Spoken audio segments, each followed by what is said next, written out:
ఎలా ఉన్నారో బాగున్నా. టమాటా పచ్చడి తయారు చేస్తున్నా. ఇప్పుడు కళాయి తీసుకొని పొయ్యి మీద పెట్టాను. ఇప్పుడు పచ్చిమిర్చి వేసాను.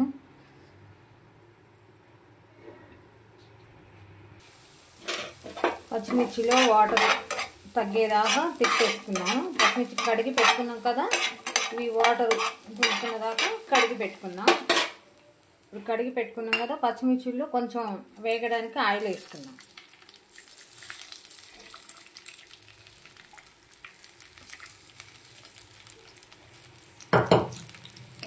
ఇప్పుడు ఆయిల్ వేసుకొని ఇలా తిప్పేసుకున్నాం. పచ్చిమిర్చి కలుపుతాయి, అవి మగ్గేదాకా ఉంచుకోవాలి. పచ్చిమిర్చి మగ్గింది కదా, జీలకర్ర కొంచెం జీలకర్ర వేసుకొని ఇలా తిప్పేసుకుంటే చట్నీకి టేస్ట్ వస్తుంది.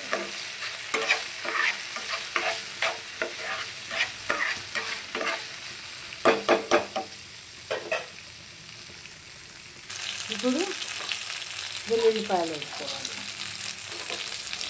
వెల్లుల్లిపాయలు వేసుకొని ఇలా తిప్పేసుకున్నాక వెల్లుల్లిపాయలు మగ్గుతాయి. నెక్స్ట్ కొత్తిమీర వేసుకోవాలి. కొత్తిమీర వేసుకొని ఇలా తిప్పేసుకున్నాక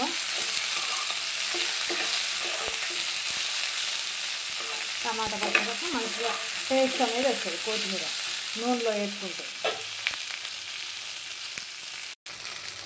పచ్చిమిర్చి వేగిపోయాయి కదా, ఇప్పుడు పక్కన పెట్టేసుకున్నాం. పక్కన పెట్టేసుకొని టమాటా వేసుకున్నాం. వేపిన పచ్చిమిర్చి పక్కన పెట్టుకున్నాం కదా, ఇప్పుడు టమాటా వేసుకున్నాం. టమాటా వేసుకొని ఇలా తీసుకున్నాం.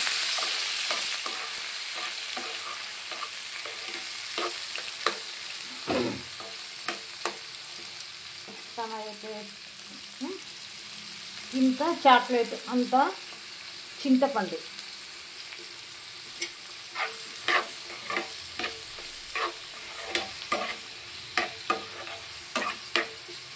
మగ్గాక టమాటా చట్నీకి టమాటా మగ్గుతున్నాయి చూడండి. కొంచెం చాక్లెట్ అంతా చింతపండు వేసాను. అది మంచిగా మగ్గాక టమాటా మిక్సీ పట్టుకున్నాం. టమాటాలు మగ్గినాయి.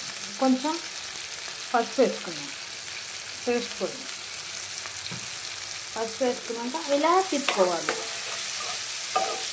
ఇలా తిప్పుకొని మగ్గిందా లేదా నూనెలో చూసుకోవాలి.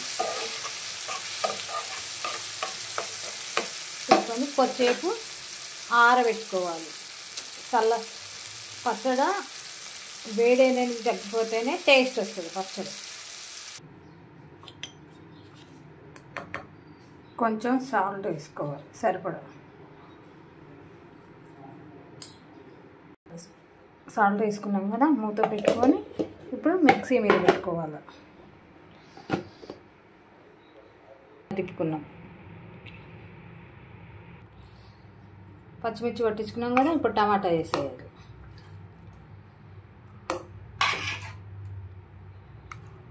టమాటా వేసి ఇప్పుడు మూత పెట్టుకొని టమాటా పచ్చడి రెడీ. చూడండి ఎలా ఉందో, టమాటా పచ్చడి రెడీ అయిపోయింది. దీన్ని సర్వ్ చేసుకోవడమే. ఇక చూడండి ఎలా ఉందో, కలర్ఫుల్గా చూడండి. ఇప్పుడు సర్వ్ చేసుకోవడమే.